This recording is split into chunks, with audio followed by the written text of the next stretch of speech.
welcome Dr. Catherine Kavanagh from UCC, who actually does up the detailed work on the Sustainable Progress Index, and she'll present the index to us. So all the results. So over to Catherine. Thank you. Thanks so much, Sean. So hi everyone, and what I'm going to do is just talk you through the latest version of our Sustainable Progress Index. I'm going to provide a very brief overview of the data and a short piece on how we construct the index. And then I'm going to present the rankings. And I'm first going to present the rankings under the 3 spheres of economy, society, and the environment. And then what I'll do is I'll present the overall index itself, the Sustainable Progress Index. And of course, more detail on all of this is available in the actual report. So next slide, please. So I suppose you're all aware anyway of the sustainable goals, the 17 sustainable goals adopted as part of the UN Agenda for Sustainable Development in 2015. And they identify the 17 goals based on 169 targets, and at the time, something like over 230 different indicators. And the SDGs, of course, were then implemented in 2016. Now, Eurostat and the World Health Organization, the UN and the CSO, the OECD, they have all committed to monitoring the SDGs, and also, and importantly, I think, to collecting the data that is required by countries to ensure that they try and achieve progress with the goals. And of course, also since about 2016, various different researchers and organizations, and even the UN itself, have attempted to report on them. And I suppose this is where we come in. We've been doing our bit, certainly through Social Justice Ireland and the work of Charlie and myself. We've been trying to track the progress, or more correctly, I suppose, the performance of the SDGs in the EU 15 context. So next slide, please. So I suppose the first thing we did when we set out to update our report was to look at the report first from Eurostat. Now, Eurostat produce report on a regular basis where EU 28 countries are doing this itself, but they produce a lot of information based on a range of indicators under each SDG. And they use about 100 different indicators in total, and 36 of these are what they classify as multi-purpose indicators. And what that means is that those indicators will appear under a number of different SDGs. Now, I suppose it's useful that their focus is really on the indicators under the SDGs, because with that, they can actually track performance on the indicators over time. So that's useful in itself. And then what they do is they provide a sort of an overall conclusion on how countries are doing under the progress towards the goals. And so this is taken from their latest report. And what we can see is that, you know, there's improvement in the achievement of goals, first of all, I suppose, at different paces for each different SDG. And this is similar, I suppose, to previous years. The graphic here shows that as we move upwards there towards the top right-hand corner, those are the goals that have been progressing better than others, I suppose, when it comes to achievement and progress towards achievement of the goals. And as we move down towards the left-hand corner, those are the goals then that are doing less well. So as you can see there, particularly important are goals at the top of the progress arrow, where we see good health and well-being in particular continues to be a goal where the EU is making significant progress. Also on goal 16, which is peace, justice, and strong institutions. But then, as I say, when we move down towards the left-hand corner, gender equality in particular has shown less progress over the years, as has goal 13, which captures climate action. So I suppose the important thing to note with the Eurostat analysis is that they point out very clearly and on numerous occasions that just because countries are making progress towards the goals doesn't actually mean that the target will necessarily be achieved. So that's an important thing to bear in mind, I suppose, with trying to interpret their analysis. So next slide, please. Yeah, okay. So in addition to work by Eurostat, there's been work by Jeffrey Sachs and his colleagues within the Sustainable Development Solutions Network. And they've been producing for a couple of years now their analysis, which complements in many ways the work that's been undertaken by Eurostat. Now, their latest report produces a country profile for 166 different countries, including many of the less developed countries. And they do calculate an index. And then what they do is they rank each country by how far away the country is from achieving each SDG. And they produce also what's called these country-specific dashboards. And that's what we have here in this graphic. It's a country-specific graphic which attempts to capture the goals that are doing well and those that are doing not so well. And the color codes here, for example, a green indicator implies achievement has been reached, but in order for that goal to be green, all the indicators under that goal need to be green. And then the yellow, the orange, and the red indicate increasing distance from achievement of the goal. So what we see here, as far as the Sachs analysis is concerned, significant progress has not been achieved on goals, for example, 12, which is responsible consumption and production, goal 13, climate action, and goal 17, with varying degrees of progress on the other index, or on the other goals. So next slide then, please. So then we come to our own report, and our contribution, we hope it makes some contribution insofar as it takes a slightly different approach, because we're interested, first of all, in the EU 15. But our starting point is always, I suppose, to start with the UN Global Indicator Framework. And that is our go-to. Now, and the second main indicator set that we draw on is the EU indicator sets. Now, there is an extensive data set that has to be collected in order to do analysis on these goals. So what we try to do is, by utilizing and resorting to the UN Global Indicator Set, which is available since 2017, and the latest version of the EU indicator set, because they update their indicator set every year in taking account of new methodologies or new indicators that they think may be more relevant within the EU context.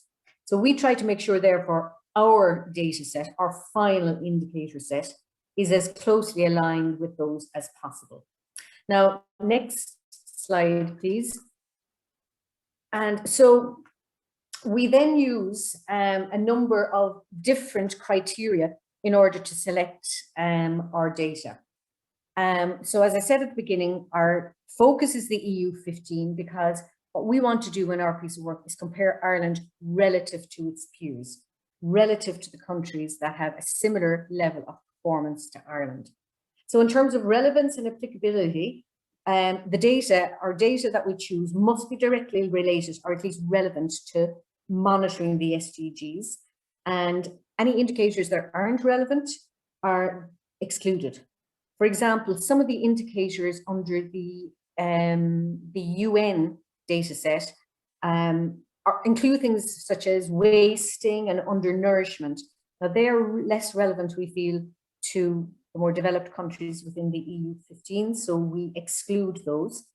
And also we include one or two indicators that are probably, again, more relevant to the EU 15, such as, for example, we include a level of debt, a level of household debt under SDG 10, because we believe it's important, following the financial crisis, to include the impact that this may have had on household debt.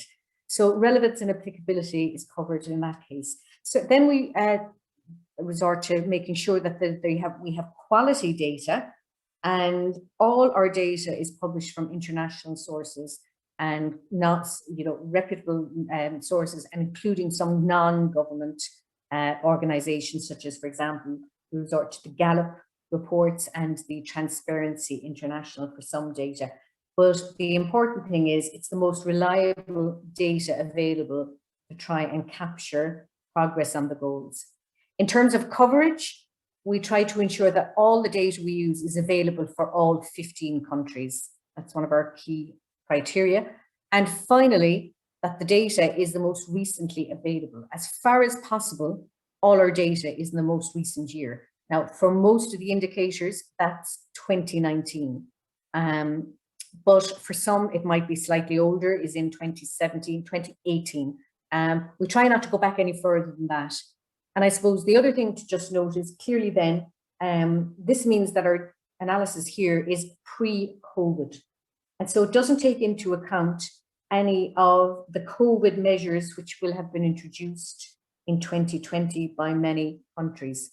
Now, just on that, we think that the first findings of any COVID-related implications on the SDGs will probably not be available at the very earliest until 2021, and our 2021 edition of the report will hopefully have some analysis on that. But the full scale of the crisis will clearly not be seen until later editions. And the final other point to note is, I suppose, when we take all of those things into consideration, our final data set includes 81 indicators across 17 different goals. I suppose when it comes to deciding on the indicators, we try to ensure that we have a minimum of 4 indicators for each SDG, and for, in the most part, been successful in that. But there's 2 exceptions. For SDG 13, which is climate action, we only have 2 indicators, and clearly that's far from ideal. And SDG 11, which captures the quality of life in our cities and communities, we only have 3 indicators. Okay, so let's move on to the next slide then. And I'm just going to give a very quick overview of our method. And our method is based, first of all, on the similar method which has been used by Jeffrey Sachs and his colleagues since 2016. And the first step is to rescale all of the data, because the data is clearly very heterogeneous, and it's important to make it comparable across all the different indicators. So all the indicators are then expressed in ascending order, so that a higher value or a higher score will imply a higher SDG score. And the benefit, of course, of this approach is that it allows us to benchmark Ireland against the other countries at indicator level, at the dimension of economy, society, and environment, and also then at the aggregate level. Now, it's important also to note, as in previous reports, we're applying equal weight to all the SDGs. As you know, people could argue that this is something that needs to be considered, but there is no consensus on how to weight the SDGs. And importantly, I suppose we draw on the UN view, which is that all these goals are equally important and indivisible. So we take that as our sort of guide for how we aggregate and how we weight the different measures to capture our Sustainable Progress Index. So now what we're going to do is we're going to look at the 3 different spheres: the economy, society, and environment. And we're going to see how the SDGs have been, how they compare under those 3. We recognize, of course, that these 3 elements are integrated, but we think there's value in just looking to see how Ireland has performed under these 3 different dimensions. So next slide, please. So let's start then with the economy index. Now, our economy index, we computed using 2 SDGs, SDG 8 and SDG 9. So SDG 8, if you recall, is about decent work and economic growth. And we calculate our SDG 8 using 6 different indicators. Now, in addition to Ireland's GDP, GDP per capita, and the unemployment rate, we employ other measures which try and capture the theme of decent work. And that includes, for example, the employment rate, the NEET rate, which Charlie referred to earlier, the youths not in employment, education and training. We also include accidents at work and average wages. Now, clearly then, as you can imagine, Ireland performs very well on both the GDP per capita indicator and also on the unemployment indicator.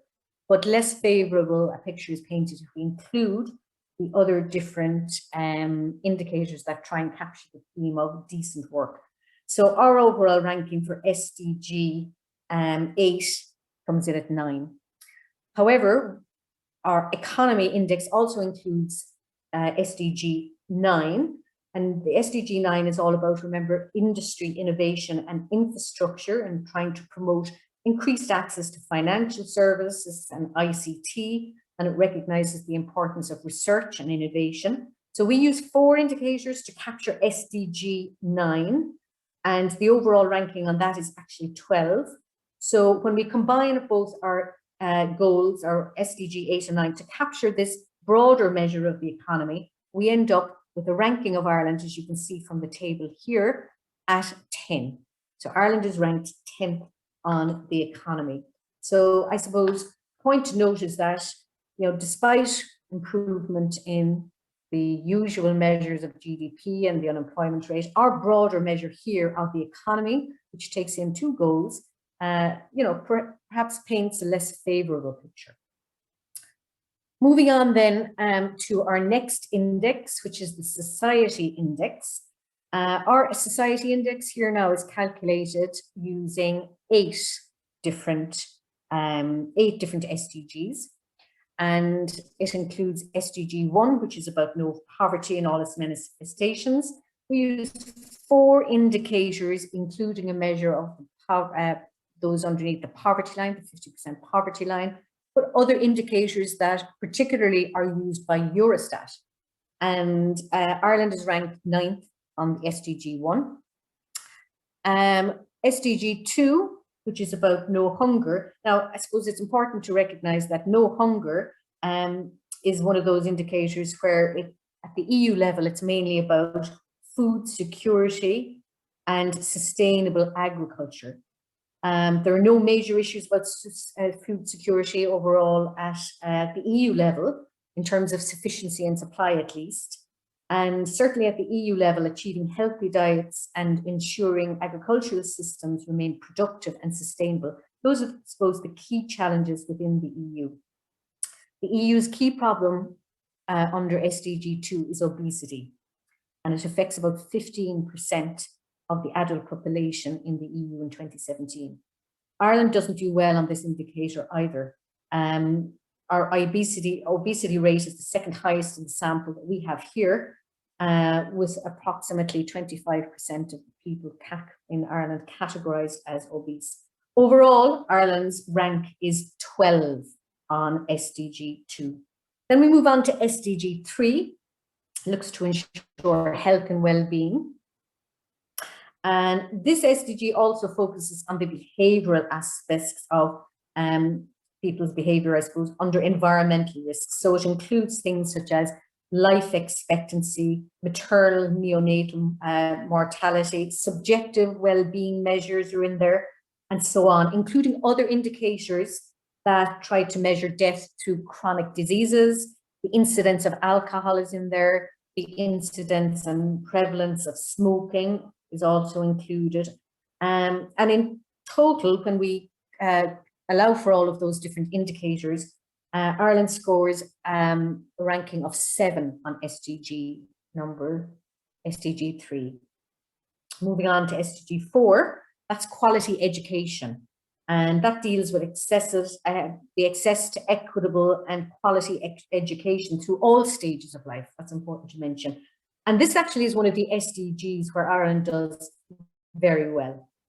It scores very highly on the 3rd level outcome measure, which is the share of the population aged 30-34 that have completed 3rd level education or equivalent. We also score very highly on the PISA rate, which is an indicator that tries to capture 2nd level outcomes. We score highly at a new indicator that's in there, which is on preschool education, And the number of student dropouts is also low in Ireland, so we do particularly well on that as well. The only indicator that we perhaps don't do that as well on in SDG 4 is lifelong learning, the engagement in lifelong learning. Nevertheless, though, overall the picture for SDG 4 is very positive, and Ireland actually ranks second highest of the EU 15 on that goal. Moving on to SDG 5 then, which is one of our society index. Again, this aims at achieving gender equality by ending all forms of discrimination and violence and harmful practices against women, recognizing the need for equal rights and so on. Now, we use 5 different indicators in the construction of our SDG, and performance is somewhat mixed. Indicators for the share of women that are in national parliament and the share of women in senior management show that Ireland is well below the EU average. The employment gap puts Ireland kind of towards the lower end of the ranking. Reducing the gender gap is obviously a key priority of gender policies at both EU and national levels. And the gender gap has decreased slightly over the years, but it remains at about 14.8%. The gender gap in Ireland is actually close to the EU average. Now, it's not all bad news. On the plus side, in the area of education, the gender gap is actually completely reversed, meaning that females are ahead of males for that indicator. It's actually ranked first on the indicator for education of females among the EU 15 countries. So overall, we end up with a score which puts Ireland in 9th place for that SDG. And in actual fact, the Scandinavian countries are the ones that tend to rank higher on that particular SDG. SDG 10 is all about reducing inequalities. This relates to inequalities in income, age, disability, race, class, ethnicity, and religion, and so on. And it also focuses on increasing the income of the bottom 40% of the population by adopting different kinds of policies and legislation. We use 4 indicators to construct our measure of SDG. And again, a mixed type of a performance is what we see for Ireland against the other countries. Scores in the middle ranking for most of the indicators. And overall, our selected indicators give Ireland a ranking of 8 on SDG 10. And finally, within our society index, we have SDG 16. Or rather semi-finally, because we have SDG 17 as well. So peace, justice, and strong institutions. And the objective of this goal, if you recall, is on promoting peaceful, inclusive society, sustainability supported by human rights, access to justice and social, and secure government. And our analysis in constructing this SDG, we draw on 6 different indicators. And again, good news for this particular SDG. Ireland score suggests that it's a relatively safe place to live, low number of deaths associated with homicide or assault, a lower perceived occurrence of crime, violence, and vandalism, certainly all relative to our EU peers. And our overall score on this SDG puts us in 4th place. Finally, under the society, we come to SDG 17, which is all about partnership for the goals. And I suppose it's important to recognize that the SDGs can only be achieved really with a strong commitment to global partnership and cooperation. And that's the basis of SDG 17, which focuses on the global macroeconomy. Now, our SDG 17 is computed using 4 indicators. Regarding the first one, which is the overdevelopment, the ODA, development assistance, Ireland's contribution is 0.31% of GNI in 2019, which is well below the EU average. It puts it in 10th place on this indicator. And as a member of the EU, Ireland is clearly a long way off meeting its commitment on this particular indicator. We include also an indicator of general government debt to reflect the theme of financial governance. This is important. Some of the other indicators are important and feature highly in the Eurostat indicators, which is why we've included them there. So on government debt, clearly our debt has fallen, again, pre-COVID period, remember, it's fallen over the years. And our latest data for 2019 suggested that at 57.4% of GDP, it was well below the EU 27 average, which is 77.6%. We also use another indicator, which looks at the share of environmental taxes as a proportion of revenue. And Ireland is in a par of the European average. On this indicator, we're ranked 8 out of the 15 countries. So overall, our indicators put Ireland for SDG 17 in 9th. So we rank 9 out of the 15 countries on SDG 17. Overall, however, and that's what we have here in the table, this is the overall society ranking, where we rank all of the 15 countries based on all of the scores on the SDG, the 8 SDGs. And what we see here is Ireland, its combined score for the society puts it in 6th place overall. And as I say, clearly driven by very good performance on our quality education and on our peace and justice goal. Okay, we'll move on then to the next index, which is our environment. Now, indicators for access to some of the environment indicators is perhaps not as plentiful as we would like it to be. We start with our SDG 6, which advocates ensuring the availability, cleanliness of water. Now, the environment index overall is computed using seven different goals. So water, of course, is a basic need, and SDG 6 calls for universal access to safe and affordable drinking water. Now, we draw on 4 indicators to arrive at our SDG score. And it has to be said that our analysis shows there's significant room for improvement under SDG 6 for access to, remember, it's called improved drinking water and sanitation. In actual fact, compared to the EU 15, we're at the lower end for some of those indicators. And we also perform poorly on the proportion of water that's treated. On the plus side, Eurostat produced a water exploitation index, and that's attempting to capture the measure of fresh water use as a percentage of the renewable fresh water. And that shows Ireland ranking 6th on that indicator. But what matters is overall, and overall the score is 6. Should point out there, though, that on the right-hand panel there, where we have the SDG, the number in brackets are actually they're not the scores that I'm calling out at the moment. So that's the point. In fact, there's a slide coming up later that shows the ranking on all of the different goals, which I think best summarizes the individual ranking. Yes, that's the one I'm talking about. But let's just go back for the moment and collect to the previous slide. So SDG 7, SDG 7, the Sustainable Goal 7, is all about affordable and sustainable, reliable energy. And to mirror this goal, we utilize 3 different indicators. And overall, we come in the middle of the rankings for SDG 7.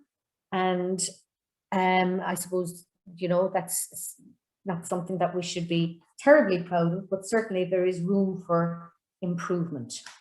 SDG 12 then. SDG 12 is all about consumption and production, and it's one of the key driving forces of course, our global economy, and it's one of the goals that's particularly focused on in terms of trying to get the balance between consumption, production, and growth correct. So I suppose the main goal of SDG 12 is all about doing more with less. We use 5 indicators to compute this goal. And Ireland ranks poorly overall on this SDG, it has to be said. The production of waste is one of the highest in the EU. The recycling rate is one of the worst in the EU. The indicator for circular material use is again one of the lowest of the EU countries. And on the plus side, both resource productivity, and we have also got an indicator in there for CO2 emissions from new passenger cars. Ireland doesn't do too badly on that, but nevertheless, the score for SDG 12 is very poor. It comes in at 14. For SDG 13, this concerns the integration of climate change, climate mitigation and measures into strategies and policies. It's also one of the goals where there are some problems with data. Data availability, for example, reliable measures of mitigation impacts and initiatives. It's certainly one of the SDGs that international agencies find problematic. We have to resort to using two indicators to capture SDG 13, and they are greenhouse gas emissions, because that's what the Eurostat use and regard as important within the EU context. And we also use a measure of the carbon rate, the effective carbon rate.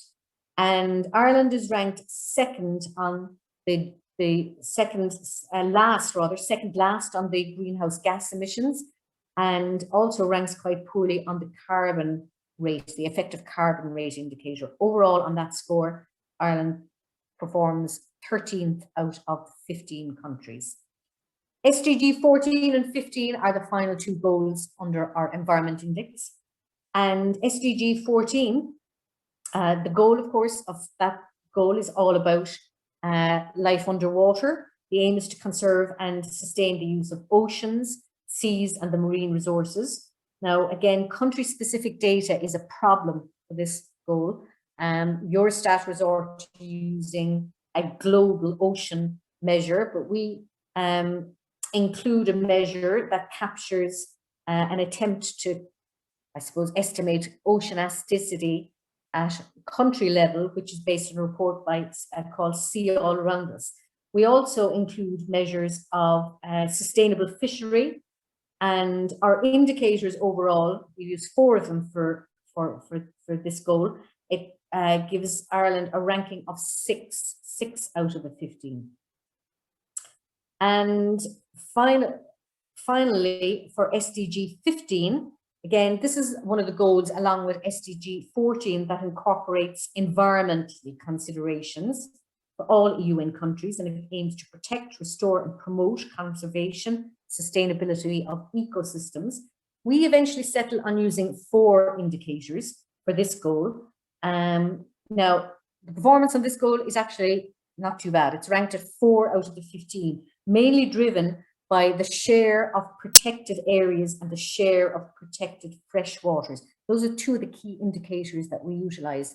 But of course, I suppose a word of caution needs to be, emphasized, and that is that just because the share of the protected areas is a part of the policy, its implementation is clearly what matters at the end of the day.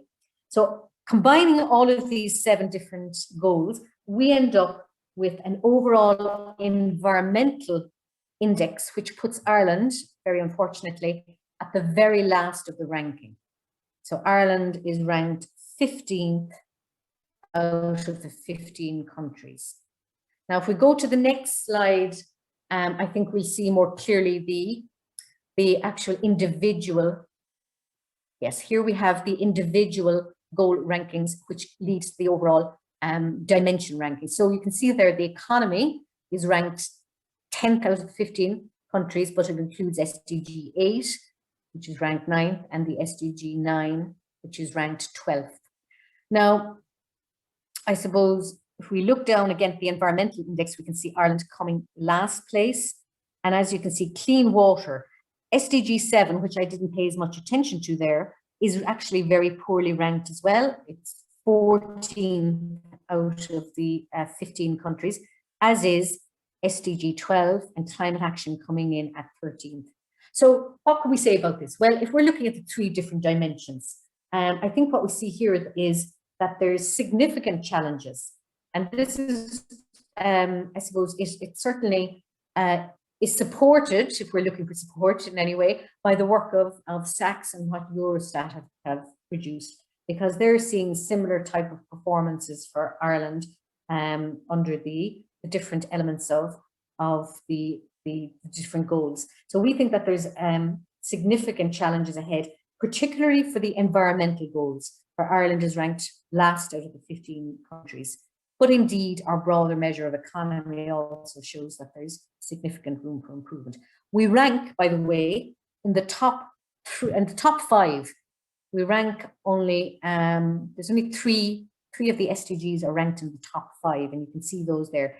Quality education is one of them. Peace and justice, SDG 16, and life on land, which is the one down there at the very end, which I suggested we need to just be careful about, because that's driven by the indicators for protection. Doesn't necessarily include, as I say, implementation. So we move on then to the slide, which tries to, I suppose, capture in one single metric how Ireland does. And again, it's important to mention how it does relative to our EU country peers, which are broadly speaking at a similar level of development. How do we stand on the SDGs based on the latest available data? Well, the answer is Ireland is ranked 11th out of these 15 different countries. And, you know, I mean, I think there is importance, and it's worth mentioning, there is, I think, value in producing a single measure like this, based on what is, I suppose, a simple way of trying to report on track record, not necessarily, but certainly gives a snapshot of what's happening currently with Ireland relative to these countries. And certainly one metric can quickly, I think, draw our attention to potential problems, potential issues that need to be addressed. It's almost like a simple report card that tries to sort of give an idea of the overall performance on the SDGs relative to the countries that are a similar level of development. Incidentally, in case you're wondering, as you can see, it's the Scandinavian countries, Denmark is in there as well, that tops the list. And again, Spain and Greece, unfortunately, scoring at the end of the ranking as in similar years. So I suppose that certainly is the analysis for the latest edition, and that is what we have found. We believe that there is certainly room for improvement under the SDGs.